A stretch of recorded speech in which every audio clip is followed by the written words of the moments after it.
Hello and welcome to the Motherhood channel. I am Quinn Brown Huffman and with me is Tanya Meeks. Hi. I'm like, hi, as my voice leaves the scene. Space with all of you. I love our conversations and where it goes. Today, I pulled a card from the Embody Oracle card deck, which was channeled by Hemalayaa and drawn up by Alexis Cohen. And the card I keep, it's like the third time in a row in 2 days, is Sisterhood. If you're watching this on YouTube, you can see it. If you're listening to this on Spotify, go to YouTube if you want to see the beautiful artwork.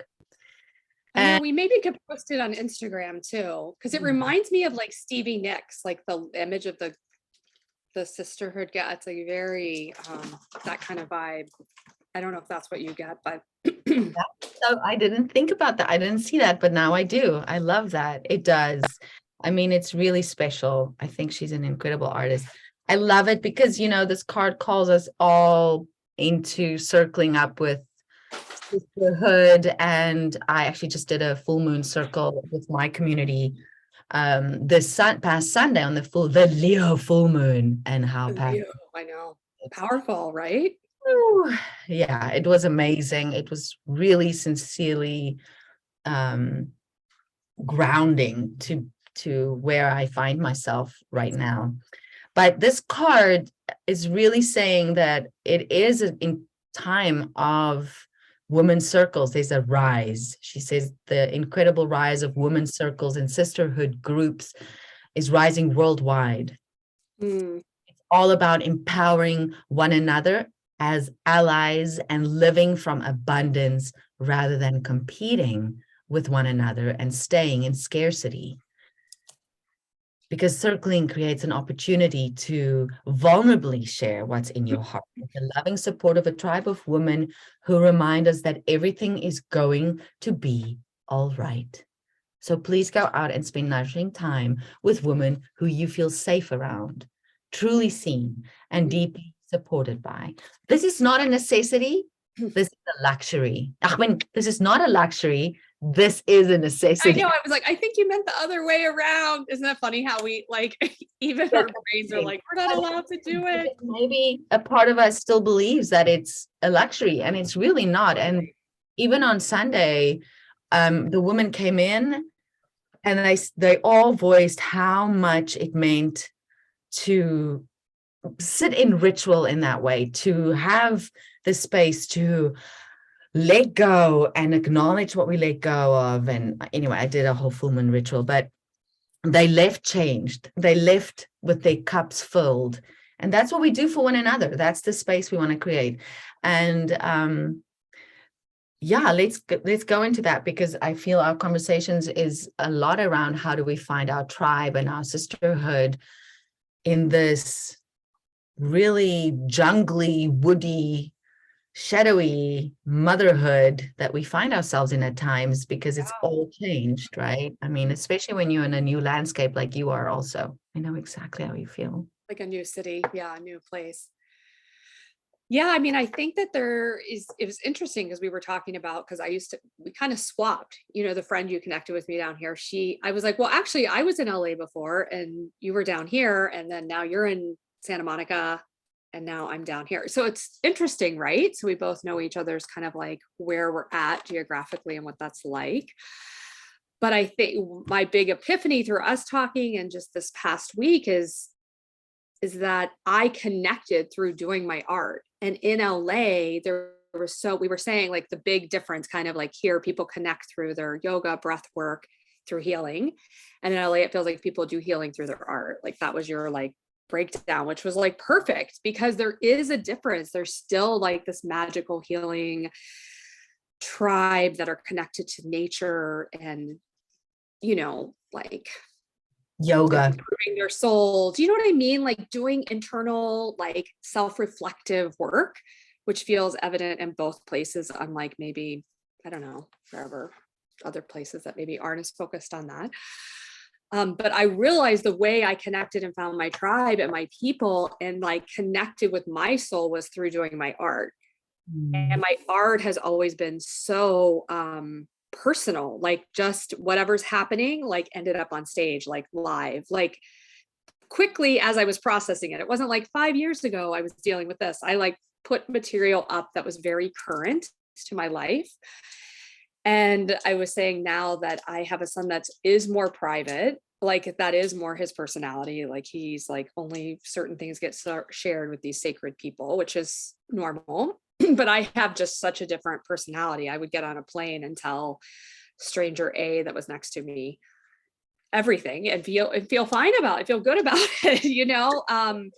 So it was like, how do I create art about a soul like that's, you know, and hold what he views as sacred and then still be who I, you know, it's just been a struggle of like, if I create art about truthful things that are raw, that are real right now, but it's about your child, it feels, you know, yeah, it's just a different, figuring out, am I okay with that? Am I not okay with that? Like, how do I Yeah, I actually just got big feels like my body just responded because there's an upper leveling happening. Like when we used to knowing there's this one way of doing things, especially as artists, and someone brings in a new modality, or you know, I always worked with scripted work. I needed in order to come out as a performer. Interesting. Yeah. I had to acknowledge only 5 years ago did I acknowledge that I am a poet and that is my language, that it freed me up to now linguistically and performance wise show up differently with a lot more improvisational style. I give myself a lot more room, but it's how I converse, how I allow myself to speak out, connect with people. Yeah. And be more truthful, more raw. So it's an interesting how we are constantly challenged to take in different modalities, kind of like painters, you know, used to oil suddenly, or used to acrylic, engaging oil. It's a completely different way of working. I just know that through my sister, who had to almost go back to a coach to teach her how to work with oil. Yeah. No, I get that. Express some more. So it's as if we are in this wonderful in-between space of discovering another way of bringing ourselves out in order to create more community. Because why do we do it? We do art and we do performing in order to create community, in order to share experience, in order to heal or catalyze healing. That was a lot. No, it wasn't. It was perfect. I mean, it's interesting because it just hit me. I was like, I did a show about my mom that was very personal. That was like all her deepest, darkest stuff, good, bad, and all of it, a whole picture. And I did it in love and honor her. And she loved it. Like, you know what I mean? She wasn't at all bothered by it because it was the lens that I did it. So I wonder if I love how I'm just having like a huge breakthrough right here in the motherhood podcast. I could just do the show the same way. Like it could be about Sparrow, but honoring him. Like this is him in this like beautiful, magical way. You know what I mean? So it doesn't have to be like, oh, I'm exposing the stuff that he's scared to expose, you know, like my mom wouldn't have exposed the things she exposed because she was scared and didn't have the capability to do it. But I did it from love. Like it wasn't like, oh, life was so hard. You know, like that was never my intention. My intention was to tell the story she couldn't tell. So. And it's your experience. I feel very, you know, like we meet each other in this experiential space of expression. Like it's we have experiences and then it wants to express itself. And you said it earlier, this is my side of the story. And if you have and you want to tell it, tell it. I'm just telling my side of the story. And from a mother's perspective, it's always love and honoring. And you've nothing, no matter what story you've told me about you and Sparrow's adventures out there in the world, that is sometimes really intense, but you've never never come out of it like a martyr or something hard happened. And there's always been love and respect. And what an experience. You are on an adventure. You're in the Wild West. You are, you know. I call it the Wild West because it is like unusual, like, I don't know, intense things, but I don't even view it, just like I didn't view my childhood that was complex, as this dark, gritty thing. I viewed it as like, wow, these were like adventures we went on. I didn't have a negative association with them, even though other people at times were like, oh, that was, blah, blah, blah, blah, blah. And I was like, well, I don't view it that way. That was my experience. It was really, in some ways, chaotic, and it could be labeled as traumatic, but there were beautiful, magical things. Like, to me, we had these amazing adventures, that kind of like, have you guys ever read The Glass Castle by Rebecca Wells about, it's a family and there's a lot of dysfunction, but the little girl the author who's telling the story, the little girl's point of view, is basically, she's like, she believed that they were building this glass castle. Like, her dad had built this whole like myth kind of thing, but she believed it. She believed in the magic. And even though she knew from her experience that it was like not real, like, she had a grasp on reality because of the chaos they were living in. She knew, like, oh wow, they were picking up and getting in the car because they didn't have a place to live. She understood the realities that were happening, but there was a magic in her love of their journey. Do you know what I'm saying? So I love it. So I'm so on the same page as you, as far it's our perspective of it. And I'm writing my book, and it's all about that. It's all about that it's just an experience, and it's a point of view. And I share love more about your book that you're writing. I'm like, tell us about the book, Quinn. Oh my God, it's giving birth, and I don't know, but it's beautiful. It's just how it makes me feel good to be in the process of it. And it's my journey. It's about how I get through life and the molting of that we all go through constantly. And for me, it's metamorphosis, and my practice and my philosophy. Metamorphosis. So I'm really sharing my journey and how I found metamorphosis and how it really changed my life and my perspective to this place where whatever we perceive or experience in our inner self is what the world will present to us. And it's this inner and outer world match. And it's the more the reflection of like where you're at internally is what you get in the world. It's fascinating. So it's an interesting point of view and perspective, but there's the journey of how I get there, and all the life stuff that happens regardless. It's not, but it's like you say, life keeps showing up, but it's your perception of it. And I love that. I love how it frees us up to not get stuck in the sense of trauma or the shit in life that happens, it happens. It's not personal. It's just, because what I was saying is, when I was sharing about romantic relationships, I was always like, well, that's what I was saying. That's my version. That's your version. And I had nothing on exposing that. And that maybe wasn't that.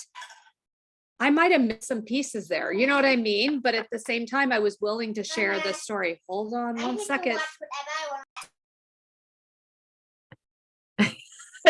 Okay. So we'll let Sparrow have a minute. Sorry. Okay, no, it's all good.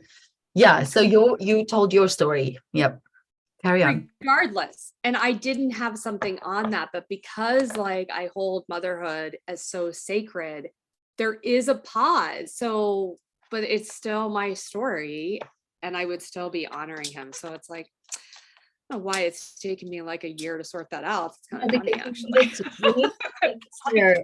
Yeah, I think it's important to know to take the pause and to get very in, in it, the pause and a sense of molting. I mean, that's a possible title for the book, is molting, because But I was going to ask if it was, yeah. I'm still thinking. I mean, we'll see what What ends. about the chrysalis? The chrysalis? No. That's nice. Chrysalis. Yeah, because it's part of it. It's really Yeah. allow the process. You cannot bypass or skip through. You do not become you don't go from caterpillar to butterfly without time in the cocoon. Yeah.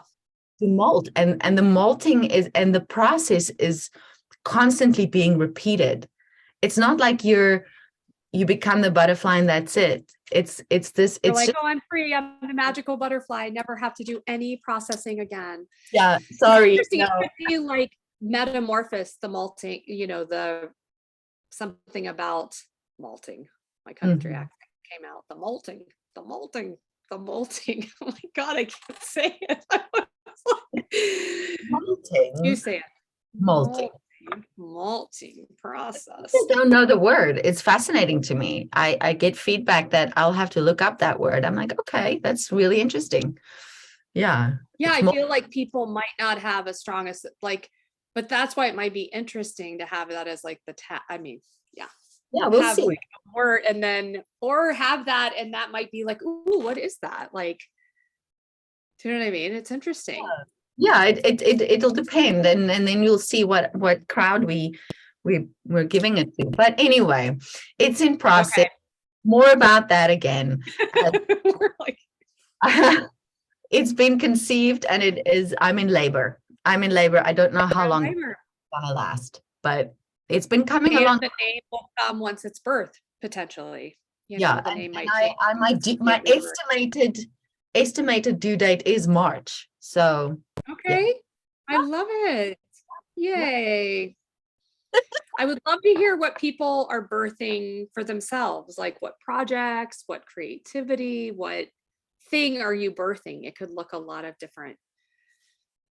Exactly. Yeah, as mother, we're birthing projects and pieces.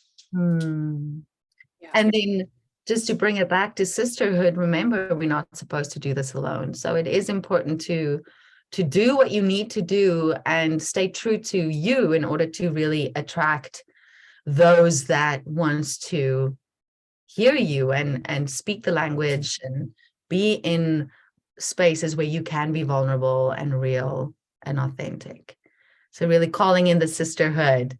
You are my sister, Tanya, and I appreciate you. You're close, but you're just there. You're right there. I know. It feels like have such an intense connection for being not even in the same city at two different times. The power has been really intense. So I'm grateful for this time with you and the space that you hold in the epiphany, the space we can hold together for each other. I love that. And I'm honored to have that. So yay.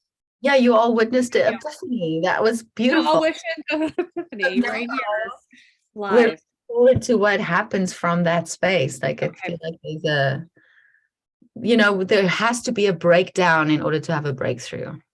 It happens that way, right? Anyway. Yes. All right. I love you. I know you've got, and we will connect with you all again next week. But if you're on YouTube, please subscribe, like, subscribe, and comment, engage. Yeah, we would love to dialogue with you all. Come on. Very interactive. So it's on Anchor, Spotify, Apple, YouTube, Instagram, Motherhood channel.